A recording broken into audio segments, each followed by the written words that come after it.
우리의 현실이나 오늘 본문에 나오는 유다의 그때 현실이나 비슷비슷한 점이 많은 것 같아서 오늘 본문을 통해서 은혜 받고자 말씀을 준비해 봤습니다. 스바냐, 여호와가 그를 감추셨다고 하는 뜻이 내포되어 있습니다. 므낫세 통치 때에 폐악했던 종교 혼합주의, 하나님께서 책망하심으로 요시야 왕을 통해서 개혁 운동이 일어나게 된 것이 오늘 줄거리입니다.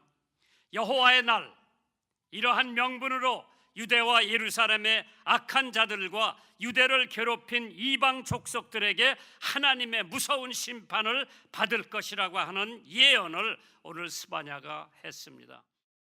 그래서 스바냐는 그날의 일명 여호와의 날, 희생의 날, 분노의 날, 고통의 날, 황무와 파괴의 날, 캄캄한 어두운 날, 구름과 흑암의 날이라고 고백을 합니다. 그러나 스바냐 후반부에는 여호와의 날, 즉 이 기쁨과 즐거운 날로 변한다는 예언의 말씀이 그들에게 소망적인 것처럼 우리 민족에게도 회개하는 순간, 겸손해지는 순간, 하나님만 의지하는 순간 우리 민족에게도 소망이 있는 것을 믿으시면 아멘 하세요. 비운의 유태인 소녀 안네 프랭크라고 하는 여자가 있었습니다. 독일 군에게 온갖 박해를 받을 때에 쓴 일기장에 한 구절을 찾아봤습니다. 그렇지만 하늘을 우러러보면 모든 것은 정상으로 돌아가고 이 잔악함도 끝나고 평화와 정적이 세계에 깃들일 것을 나는 믿고 있다. 아브라함은 하나님의 약속이 이루어지지 않는 것을 초조하게 여긴 나머지 그의 포기 상태에 들어갔을 때 밤하늘을 우러러보며 약속의 성취를 재확인합니다. 하나님은 그 믿음을 의롭게 여기셨습니다. 톨스토이의 전쟁과 평화의 주인공인 안드레 대령이 전투 중에서 부상을 입습니다. 낭망하는데 하늘을 바라보며 이렇게 독백하는 장면이 나옵니다. 어째서 지금까지 저 높은 하늘이 눈에 비치지 않았던 말인가? 이제 비로소 정신이 든 나는 실로 행복하구나. 안드레 대령은 눈앞에 나타났던 나폴레옹에게도 의연한 태도를 취했다고 합니다. 의로운 일이 있을 때, 의심이 들 때, 신앙이 흔들릴 때 하늘을 바라보세요. 창조주 하나님의 숨결이 있고 변하지 않는 하나님의 사랑과 자비, 평안이 있습니다. 우리는 앞뒤가 꽉 막혀 진퇴양난에 있을 때에 우리의 사면은 그토록 꽉 막힐지 모르나 하늘은 열려 있는 것입니다. 이때 고요히 하늘을 우러러 보십시오. 하나님께서 하나님의 섭리를 보여주실 겁니다. 창세기 15장 5절 6절에 보면 그를 이끌고 밖으로 나가 가라사대 하늘을 우러러 뭇 별을 셀 수 있나 봐라. 또 그에게 이르시되 네 자손이 이와 같으리라. 아브라함이 여호와를 믿으니 여호와께서 이를 그의 의로 여기셨다고 했습니다. 오늘 본문에는 말씀을 근거로 왜 하나님께서 이스라엘 민족을 축복해 주셨나? 왜 하나님께서 우리 한국 백성을 축복해 주시나? 오늘 본문에 있는 말씀 스바냐 3장 15절을 보세요. 여호와가 너의 형벌을 제하였고 너의 원수를 쫓아냈으며 이스라엘 왕 여호와가 너의 중에 있으니 네가 다시는 화를 당할까 두려워하지 아니할 것이니라. 오늘 믿는 우리들에게도 똑같은 하나님의 축복을 해 주신다고 하는 것을 믿으시기 바랍니다. 로마서 1장 8장 1절에 그러므로 이제 그리스도 예수 안에 있는 자에게는 결코 정죄함이 없느니라. 우리는 어떠한 형벌을 제해 주셨나? 첫째로 죄에 대한 형벌을, 이 세상에서 고민하고 있는 죄악에 대한 형벌을 하나님께서 제해 주신 줄 믿으시기 바랍니다. 로마서 6장 3절에 죄의 삭은 사망이요 하나님의 은사는 그리스도 예수 우리 주 안에 있는 영생이라고 했습니다. 하나님께서 여러분과 저에게 죄에 대한 형벌을 면해 주셨어. 제해 주셨어. 안 믿나 봐? 두 번째로 지옥에 대한 형벌을 면해 주셨어요. 요한계시록 21장 4절에 모든 눈물을 그 눈에서 씻기심에 다시 사망이 없고 애통하는 것이나 곡하는 것이나 아픈 것이 다시 있지 아니하리니 처음 것들은 다 지나갔음이니라. 세 번째로 죽음에 대한 형벌도 면해 주셨어요. 시편 23편 4절에서 6절을 보시면 내가 사망의 음침한 골짜기로 다닐지라도 해를 두려워하지 않을 것은 주께서 나와 함께 하심이라. 주의 지팡이와 막대기가 나를 안위하시나이다. 주께서 내 원수의 목전에서 내게 상을 베푸시고 기름으로 내 머리에 바르셨으니 내 잔이 넘치나이다. 나의 평생의 선하심과 인자하심이 정녕 나를 따르리니 내가 여호와의 집에 영원히 거하리로다. 주님의 지팡이가, 그래서 하나님의 지팡이가 이스라엘 민족을 지켰듯이 하나님의 지팡이가 오늘 대한민국을 지켜주실 줄 믿습니다. 그러기에 고린도전서 15장 55절 이하에 사망아 너의 이기는 것이 어디 있느냐, 사망아 너의 쏘는 것이 어디 있느냐, 사망에 쏘는 것은 죄여 죄의 권능은 율법이라고 했습니다. 두 번째로 원수를 쫓아내 주셨다고 했습니다. 베드로전서 5장 8절에 근신하라 깨어 있으라 대적 마귀는 우는 사자같이 두루 다니며 삼킬 자를 찾는다고 그랬습니다. 건강이 쇠약이 원수가 될 수도 있죠. 부모가 때로는 원수가 될 수도 있고 친구가 원수가 될 수가 있고 같은 교회 교인이 원수가 될 수 있고 동업자가 원수가 될 수 있고 어떨 때는 자녀가 원수가 될 수 있죠. 우리 주변에서 모든 원수를 하나님께서 쫓아내 주셨다고 했습니다. 세 번째로 하나님께서 우리 안에 계시다고 그랬죠. 스바냐 3장 15절에 여호와가 너의 형벌을 제하였고 너의 원수를 쫓아내었으며 이스라엘 왕 여호와가 너의 중에 있으니 네가 다시는 화를 당할까 두려워하지 아니할 것이나. 여호와가 우리 안에 계시기 때문에, 여호와가 대한민국 안에 계시기 때문에, 하나님께서 우리 교회 안에 계시기 때문에 하나님께서 우리를 지켜주시고 보호하여 주실 줄 믿습니다. 요한복음 14장 17절에 저희는 진리의 영이라 세상은 능히 저를 받지 못하나니 이는 저를 보지도 못하고 알지도 못함이나 그러나 너희는 저를 아나니 저희는 너희와 함께 거하심이요 또 너의 속에 계심이니라. 하나님이 어디에 있느냐? 하나님은 없다. 평생 발악했던 한 불신자가 임종이 다가왔습니다. 그는 발악하는 것 가지고 만족하지 않고 자기 자라나는 어린 딸을 임종시에 걔를 불러다가 칠판에다가 써놨어요. God is nowhere. 하나님은 아무데도 없다. 이 흙판에다 써놓고 딸더러 그걸 크게 외워보라고 했죠.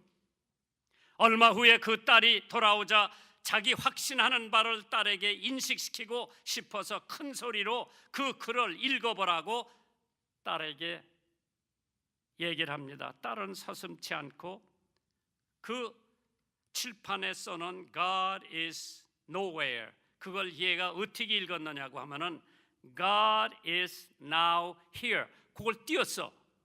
하나님은 여기 계시다. 그 아버지는 하나님은 아무데도 없다고 했는데 그 딸아이가 그걸 띄어서 읽었어.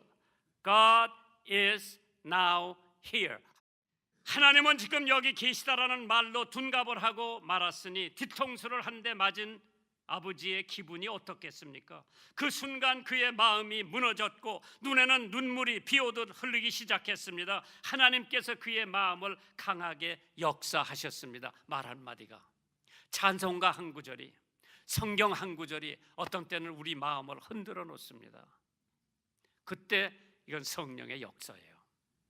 그때 하나님을 찾아야 돼요. 그때 하나님을 붙잡아야 돼요. 그 순간 마음이 무너질 때, 죽음을 목전에서 그의 평생의 고집을 꺾지 못한 순간, 그리스도의 은총이 햇살 같이 그의 어두운 마음을 환하게 비추기 시작했습니다. 그리스도의 사랑에 그는 녹아버리고 말았습니다. 그러면서 하나님이 계속 나와 함께하고 계셨는데도 나는 어리석고 눈이 멀어 하나님을 발견하지도 못하였구나 하며 회개의 눈물을 흘리면서 기쁜 얼굴로 눈을 감았다고 합니다. 하나님은 지금 여기 계시다. 헨리 다이어라고 하는 사람이 하나님께서는 큰 일에 위대하시지만은 하나님께서는 더욱 작은 일에 위대하시다고 그랬어. 우주를 통치하시는 하나님이 나 같은 사람의 관심이 계실까? 계십니다. 여러분이 흘리는 눈물 하나님께서 알고 계시죠. 작은 일에 위대하신 하나님이에요.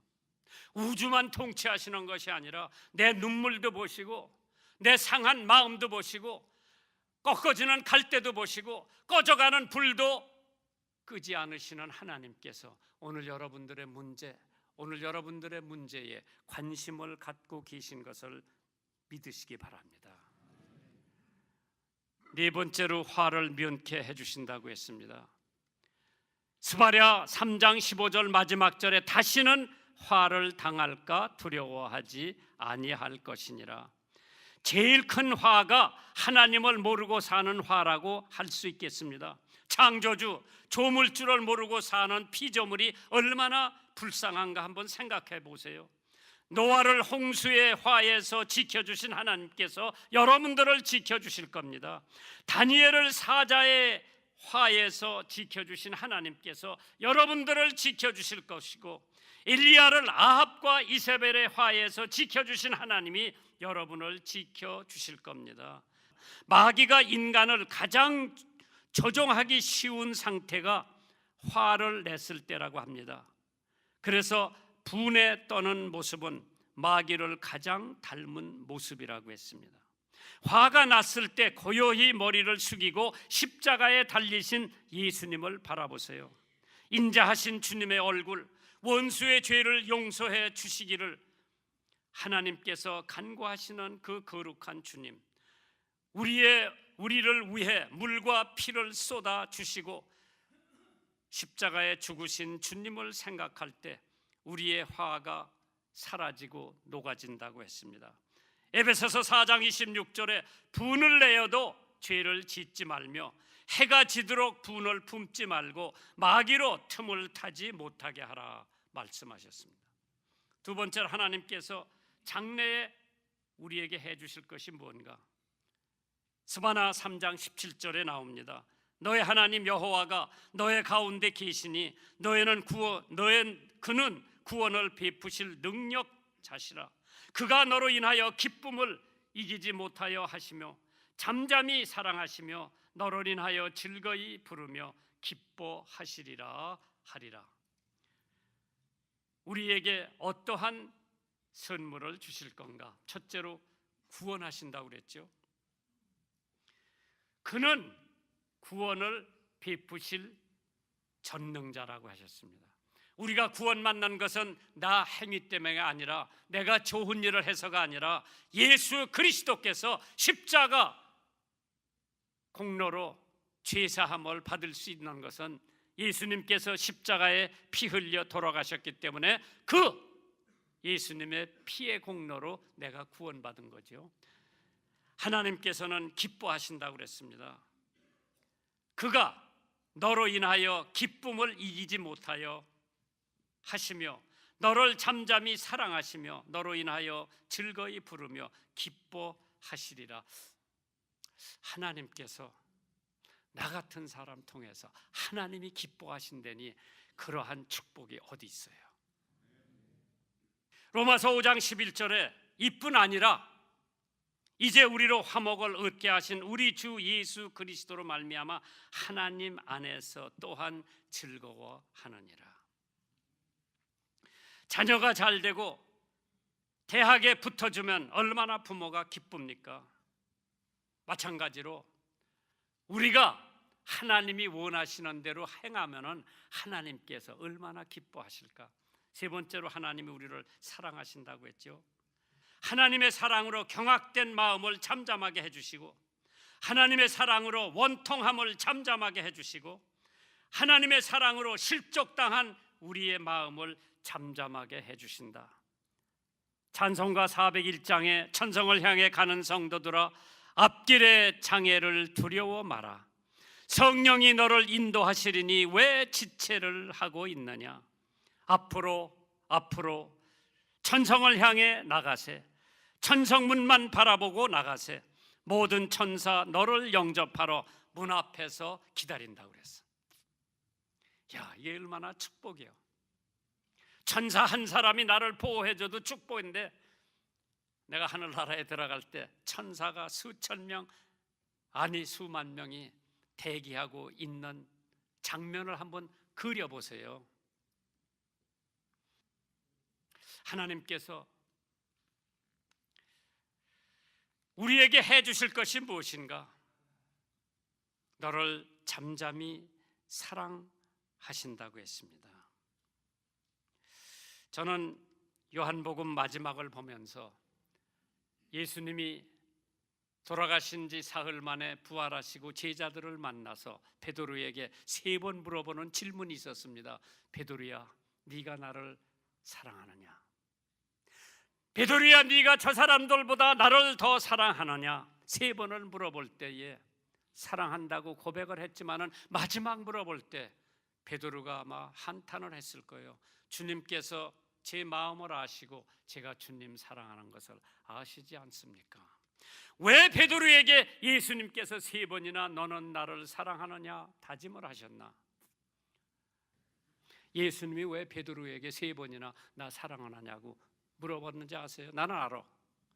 베드로가 예수님 모른다고 몇 번 부인했어요? 3번 부인했어. 하녀한테 부인했지, 나 그 사람 모른다. 당신도 그 당이지? 아니라고 부인했고, 닭이 울기 전에 3번 나 예수 모른다고 부인한 베드로예요. 그러니까 예수님이 안가품을 하신 거예요. 너 나 사랑해? 3번 한 거예요. 하나님께서 여러분들에게 오늘 네가 나를 사랑하느냐 물어보면 한마디에 끝마쳐야 돼. 나 사랑합니다. 그럼 주님이 그 알면 그것으로 끝쳐야 돼요. 우리가 할 일이 무엇이 있는가? 스바냐 3장 16절에 나와요. 그날에 사람이 예루살렘에게 이르기를 두려워하지 말라. 시온아, 내 손을 느려뜨리지 말라. Don't let your hand be weak. 그렇게 영어로 나왔더라고. 손이 힘이 있어야 일을 하죠. 손이 힘이 없으면 김장도 못 담고. 네 손을 늘어뜨리지 말아라. 많은 은혜를 입은 우리들이 하나님께 할 의무가 있다면은 우리가 부모에 대한 은혜를, 사랑을 100분의 1이라도 갚은 사람이 있다고 생각하면 한번 손 들어보라고 그럴 텐데 손 들지 마세요. 없어. 그런 사람 없어.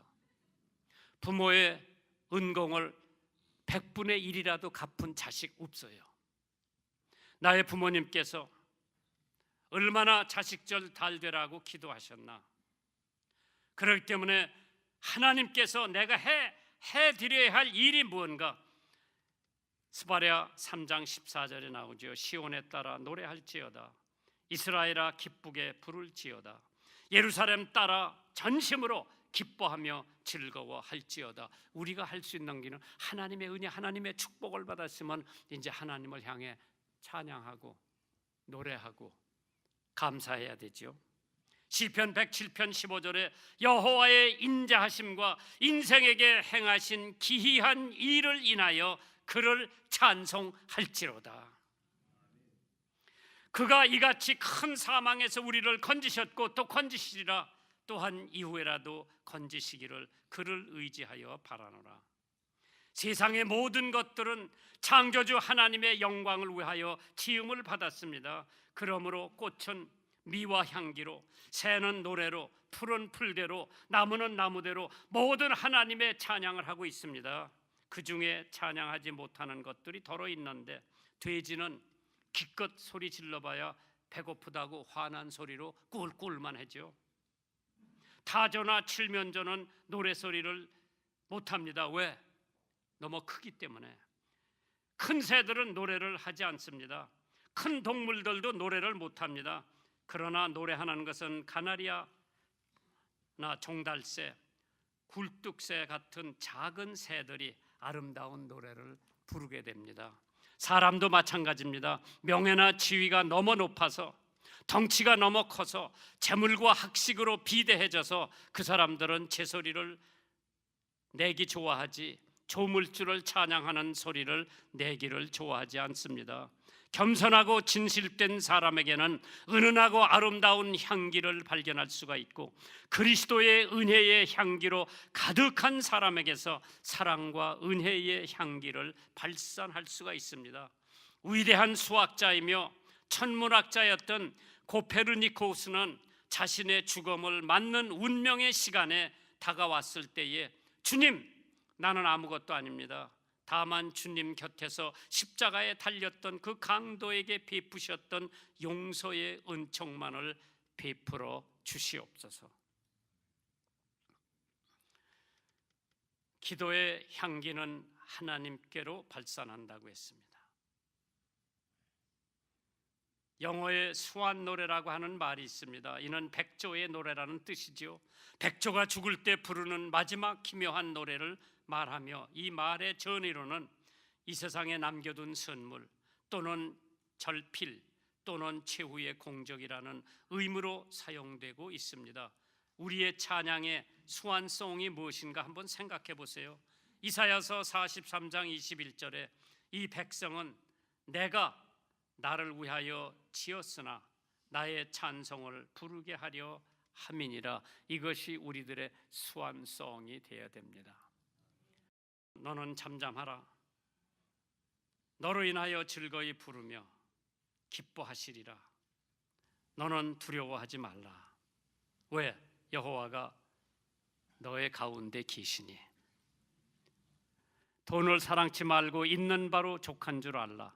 그가 친히 말씀하시기를 내가 과연 너희를 버리지 아니하고 과연 너희를 떠나지 아니하리라 하셨느니라. 그러므로 우리가 담대히 가로되 주는 나를 돕는 자신이 내가 무서워 아니하겠노라. 사람이 내게 어찌하리요 하노라. 그렇기 때문에 우리는 두려워하지 말고, 세 번째로 열심히 봉사하는 것이 하나님에 대한 의무입니다.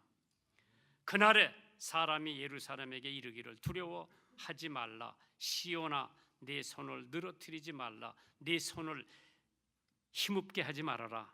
왜? 주님을 위해서 봉사해야 할 힘, 연탄을 날려줘야 할, 김치를 담궈줘야 할 그 손의 힘, 이것을 늘어뜨리지 마라. 그러니까 약하게 하지 말라고 하는 뜻이지요. 마지막으로 하나님께서 이 추석 명절을 여러분과 나에게 주셨는데, 이 긴 열흘 휴가를 어떻게 써야 될 건가 곰곰이 생각해 봤을 때, 나는 이 기간에 신약 성경이나 띄워야 되겠다 생각을 해봤어요. 뭐 다른 잡지 서적 읽는 것도 중요하지만은 내 영혼을 위해서 내가 이번 기간에 나 구약 성경은 다 띄웠으니까 엊그저께 이제 내가 이번 기간에 그냥 신약 성경 다 띄워야 되겠다, 그렇게 생각을 해봤는데, 여러분들도 이번 성편만 먹는 것으로 생각하지 말고 이번 추석에 하나님이 기뻐하시고 하나님이 좋아하시는 게 뭔가 한번 생각해 보시면서 내가 찬송가를 5곡만 외워야 되겠다. 그래서 찬송가 보지 않고도 그 찬송은 언제든지 부를 수 있는 걸 내가 하겠다. 얼마나 좋아요. 내가 목사님처럼 신약은 뛸 수 없어도 사복음은 내가 뛰어야 되겠다.